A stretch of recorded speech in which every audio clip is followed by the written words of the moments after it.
bug that caused some kind of backdoor or vulnerability. Now, how do they do that? How do they fix these things without having to fix the whole computer? Well, it's because of these DLLs. A new version of that library gets loaded, and when your program now starts using that, they start using that fixed version. So it's very nice in the whole development life cycle of our applications. You don't have to recompile the whole application. You can effectively fix problems and dynamically without having to reinstall the whole new application. Okay, this is also known as shared libraries, obviously, because more than one process that could be used for coding these libraries. So now we've talked about three different principles, four different principles. Firstly, the whole principle of relocation registers, that helps us to relocate code in the memory management unit, which is the hardware component that helps us with this translation between logical and physical addresses. Then we talk about dynamic loading, which is different from dynamic linking. Dynamic loading is the actual process. The program will load procedures as necessary, and then dynamic linking allows us for shared libraries to be linked into the application, and the operating system actually helps support that. This brings us to another principle which is called swapping. Now, what is swapping all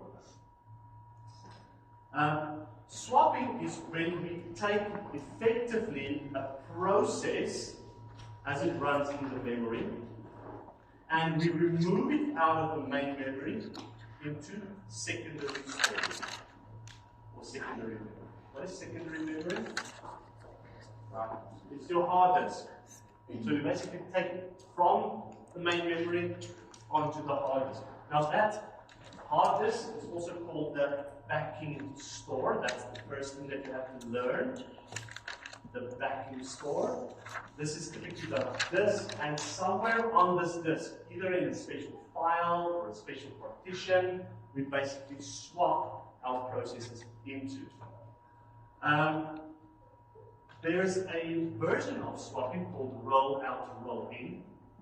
This is a variant where we take certain priority processes, and those processes with the higher priority needs to be in memory, and those processes with a lower priority should not get enough processing time, so we potentially can remove them into the backing store. So rolling out, rolling in basically means we take older priority processes, put that into the backing store, and higher priority processes from the backing store into your main memory. Why do we want to do swapping? Why is this a thing? Yes? Insufficient memory. Yes, your computer, whose computer has only 4 gigabytes of RAM? Who's got a real computer only got 4 gigabytes? Who's got less than 4 gigabytes? There's a few, right? Yeah. They're not the fastest computers in the world, man. They're fairly slow. Why? Sorry? They're very slow. Yeah. Now, granted, computers don't use swapping, same principle, but it's built on this principle. So swapping basically means that, you only have 4 gigabytes of RAM, but the amount of processes that you need to run on your computer is a lot more than just 4 gigabytes of RAM. It means the whole operating system. It's all of these helper processes in the back end, it's your applications. And if you still want to run Visual Studio with a mobile emulator, you can That's what it did. It's impossible, right? So what swapping does is it makes memory available, like taking processes, the whole process at a time from main memory, and writes that to the backing store. So it helps us to make memory available for us. So systems maintains a ready queue of the ready-to-run process, which have memory images on the disk. Even though it's on the disk, it's still in the ready queue. Okay? Remember our the process states: ready, running, waiting. If it's in the ready state, it can potentially be swapped. So that means if it's then goes from ready to running, what needs to happen? What do we call that when it goes from, something has to go from ready to running? That all happens to memory and all that. It's a context switch. Context switching with swapping is extremely expensive. This is what I think is explained here.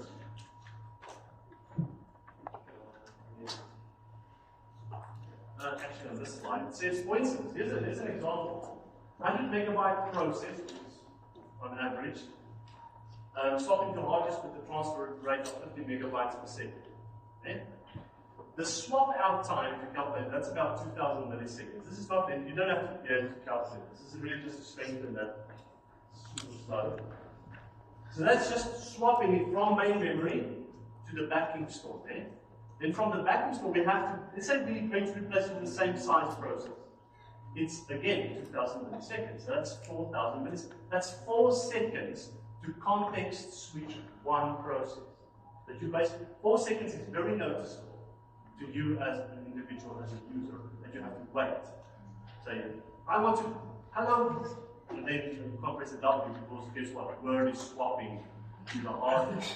Your YouTube music is coming back in, or your other music is coming back in. You better sing to a song and then it swaps back. Right? Imagine it look horrible. But this is a thing, and honestly, this principle is used in some ways still with your computer, and this principle is still used very much with the medium-term schedule. Remember our short-term scheduler, medium-term, and long-term scheduler? Way back when we started this course, we said the short-term scheduler is the thing that looks at the ready queue and basically ensures that we're going to have interactive systems.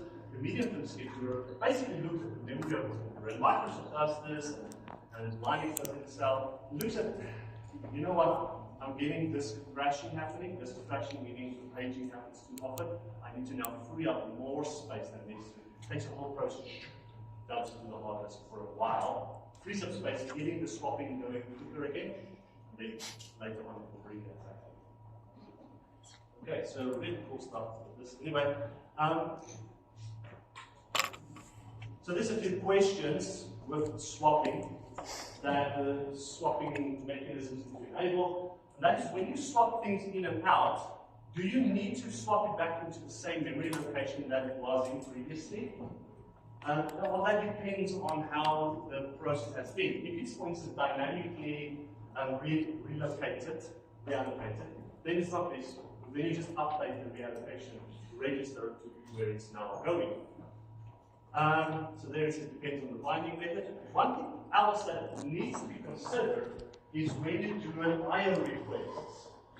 When you do an IO request, it's very dangerous to then swap things to the hard drive. The reason is that when the IO requests are ready, or when an IO request comes in, consider for instance a network application, and that network application gets swapped to the swap space. But now data comes in for that network application. What happens with that data? The network card picks it up, kernel driver says, here's some data, but there's no process to handle it. So one way to solve that is through a mechanism they call double buffering. Be aware of this. So what double buffering is that we buffer that incoming data temporarily in some memory buffer in the kernel of the operating system. Because the kernel of the operating system we typically don't swap out. I mean, without the operating system, your computer basically dies, so the operating system has to be there. So it puts the buffer temporarily there, and then finally, when your process is back into user mode and it's running, and then does it fetches it from the kernel into a buffer that's in the user mode. So that's why it's called double buffering. One in user mode, buffer, and one in kernel mode. That's typically how they can solve that problem. But it's a little more expensive with regard to memory, and it's not an ideal situation. Okay, all right, let's move on. So here's just a schematic overview of what swapping is all about. You see here a full process gets selected from the main memory and it's sent to the backing store, and then a full process, in this case process 2, gets sent back into the memory to typically user space. And then they talk about the whole context switch, about it, so if it's slow, that it's really just horrible. Other constraints that need to be considered, again, is premium IO, we talked about, and there's the whole double buffering that I've spoken about. Standard swapping, the one that we just discussed here.